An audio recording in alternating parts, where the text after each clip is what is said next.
Hi, I'm Dr. Caroline Leaf and welcome to my podcast.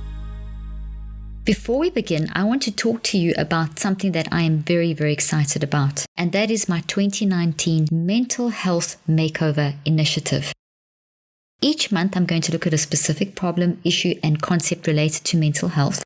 I will be presenting you with the major issues in the current mental health system and how to find healing for you, yourself, and a loved one. So starting today, we're going to be tackling the issue of identity and why this is a very important first step in mental health. So for more information on how to join this Mental Health Makeover Initiative, check out my Instagram, Facebook, or Twitter, and be sure to sign up for my weekly newsletter to get more tips and info on this Mental Health Initiative makeover.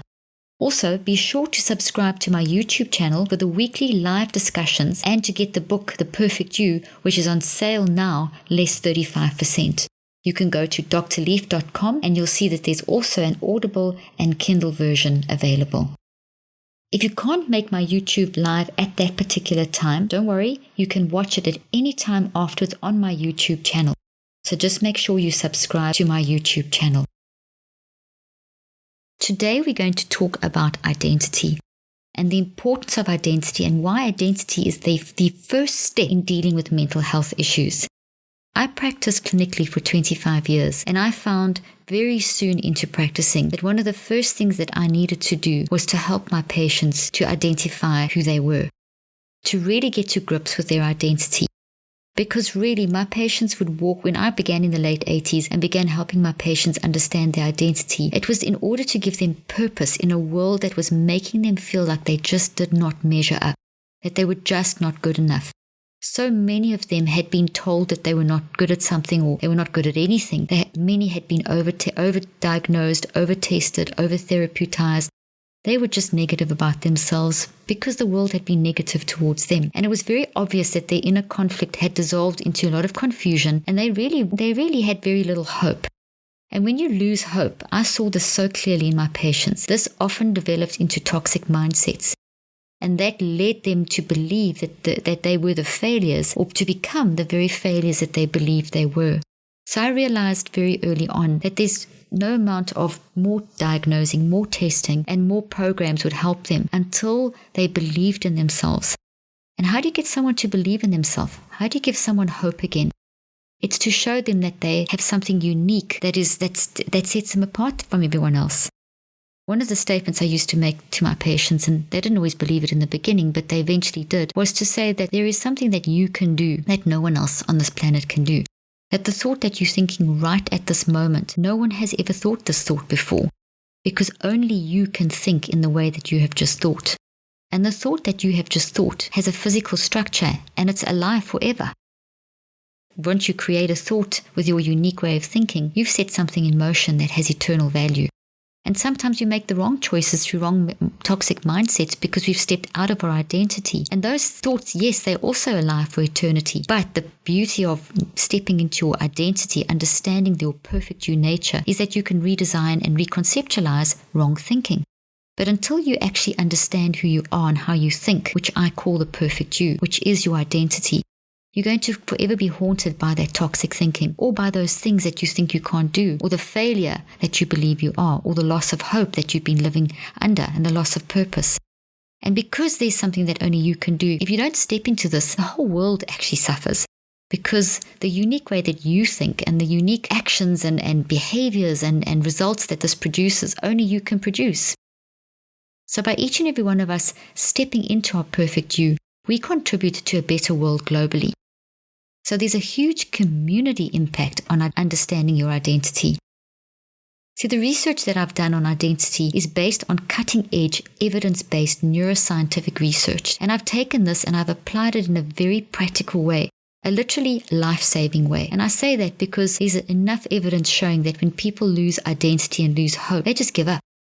There's enough research showing us that when people feel like they have no hope, their body just starts dying and they can become vulnerable to all kinds of diseases and mental illnesses and mental ill health issues and suicidal thoughts and all kinds of toxic negative behavior patterns which can lead to a downward spiral in their life.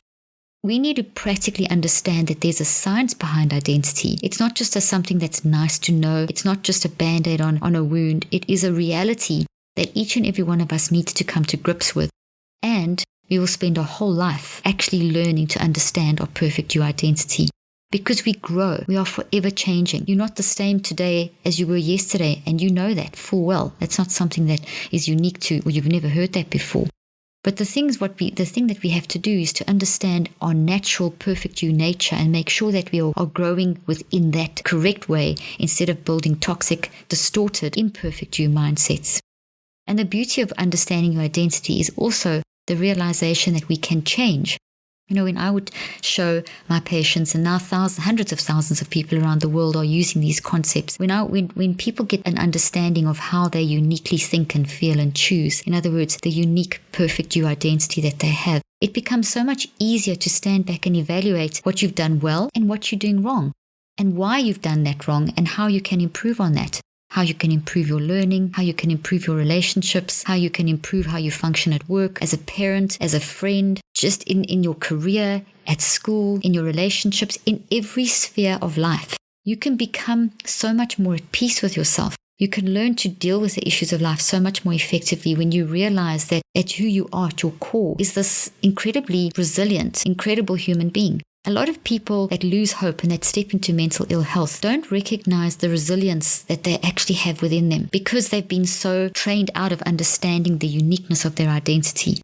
We live in a world today that tends to try and make us a little bit like sheep, that this is how you should be if you want to succeed.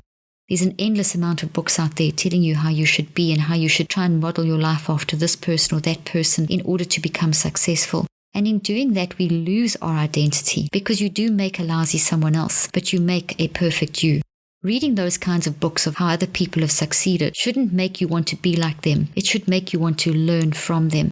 They've stepped into their perfect you, and you can't step into their version. You have to see the life lessons that they've learned, and you have to adapt them to your life. But if you look at those through a toxic mindset out of your identity, you're going to try and be like them. But if you read those books on other people's successful lives from your own perfect you standpoint, you will recognize the keys and the principles that they have used to succeed in their life. So you can actually learn from those in a very positive way. The problem in a lack of identity is it leads to a lack of purpose in people's lives and a lack of significance. And when people lose a lack of purpose, their lives feel meaningless, kind of like what's the point in even being alive? So a lack of identity, a lack of purpose leads to a sense of meaningless, a kind of, well, what's the point? When you talk to people that have contemplated suicide or that have suicidal thoughts or that are very depressed or very anxious or just feel like even have constant intrusive thoughts and have perhaps had the label of OCD given to them or have perhaps had psychotic breaks and have been labeled with labels like schizophrenia. When you talk to people, very often the core, in fact, in the majority of people, the core or the main underlying comment that comes back is that they feel this lack of purpose, sense of meaninglessness, that what's the point? I'm just such a failure. There's just like no reason. And then on top of that core issue are all the other issues that come along with it. But when you really dig deep, you find that people have lost their sense of identity. Someone who wants to commit suicide, someone who feels that they're on that brink of wanting to take their life away, it's a very frightening experience to be facing that situation of losing your life. But what's behind you feels even worse. It's almost like there's a fire behind you and you've got to jump out of a building and there's many floors that you will fall down and you kind of, which is the less of the two evils. And that's very often how people feel when they have a lack of purpose. We see from scientific research that as humans, we are designed for a sense of purpose, that every part of us is wired for love. Every part of us is wired for meaning, right down to the level of how our physical functioning works. As soon as we step out of this lack of purpose, as soon as we feel like we have no significance and no meaning and lack of hope, we actually throw our body into a disequilibrium. We throw our body out of a sense of peace and into a state of lack of peace. And there's that equilibrium goes. And that leads to mental health issues. We as humans are designed for mental health. We're designed within this perfect you nature. So anything that throws us off, and one of the first and core fundamental things that will throw us off is if we feel that we have no purpose, that life is meaningless. And once we realize how meaningful our lives are, once we realize that we have significance, once you can tell someone that they have this ability to change, changes how they function. One day a young man came to my practice, and I have to just very quickly tell you that I used to work with some of the most challenging cases. I chose to work back in the 80s and 90s and early 2000s with people that had been written off by other therapists and by other coaches and counselors, and people that were really difficult and in a bad place. And I did that for the reason that I knew that as soon as you showed a person that they had a sense of purpose, that they would realize the power of their mind and the resilience that they had to change. And this story of this young man is one of these cases, and I have thousands of stories, but this young man is a great story to start with. He was such a behavioral issue. He was up to everything that you don't want to be up to. He was incredibly difficult. He was not coping at school. He was just impossible at home. He had no friends. He was suicidal. He was into drugs. He was just everything that you don't want your child to be. This young man was doing, and he was so unhappy. He'd been over-tested, over-therapeutised, over-labelled, over-medicated, everything. And somehow his mother managed to get him in the car and get him to my practice. He didn't even want to get out the car, and eventually he was just sitting on the sidewalk. So I sat down next to him on the sidewalk and I said, okay, all you have to do is nod yes or no. I'm going to ask you some questions. You don't have to look at me, you just have to nod yes or no. Whatever you say is okay. I'm not judging you. And what I started doing with him was a series of questions based on a profile that I had developed. You see, in desperation to help my patients that had lost hope, that were just really battling with their mental health and everything about their lives, before I went into diagnostic testing, I wanted to first give them a sense of peace, help them to understand the resilience and the uniqueness of how they would think, how they thought, felt, and chose. So I started developing a profile that was really long, and I had a shortened version of it, and it had different parts to it. And the shortened version is what I was actually asking this young man on the sidewalk that day. And this shortened version is actually in this book, The Perfect You, that we're studying together this month in this book club. Anyway, what I asked him to do is just to say yes or no and answer these questions, which he did. He proceeded. He was very reluctant at first, then he did. And I quickly ran inside my practice and printed out a little graph, and then I came back down and I sat next to him. And I started describing to him that, well, when you process this and when you think like this and I proceeded to explain to him how he thought and felt and chose in response to the circumstances of life. And he looked at me and he said, how did you know that? And I said, well, you told me. And so began a discussion, and so began a time of work with this young man. We worked together for a few months. He did the full profile, he learned the techniques, he learned how to learn. He completely transformed. But what began in that moment on the sidewalk was a recognition that I can actually do something that no one else can do, that there's someone that's telling me that I think in a unique way. And that's what got him, showing him that there was something that he could do, that he could think and feel and choose and create structures in his brain and influence his behaviors in such a way that would influence his future, his relationships. He suddenly started realizing that he could make positive changes in his life, that he could start controlling the reactions to his life, that he could actually take control again, that he had a purpose, that he had significance, that he had meaning. He got excited and he worked with me. One day, a few months later, I was actually at the movies with my children. They were very young at that stage. And this young man was very tall, and he was with a whole group of friends, and he saw me at the movies, and he ran over to me, picked me up, swung me around, and he said, put me on the floor, and he said to his friends, this is my therapist. Now, this young man at that stage was about 18, and that's quite a thing to actually go and, go up to an adult and tell your 18-year-old friends that this is my therapist. But he was so excited about life. He had transformed so much that he wanted to share that. And that was the kind of story that would motivate me to carry on. I can't encourage you enough that to find out and understand your perfect you, to dive into this book, to really get to grips and understand how you function, what it means to have a unique way of thinking, feeling, and choosing.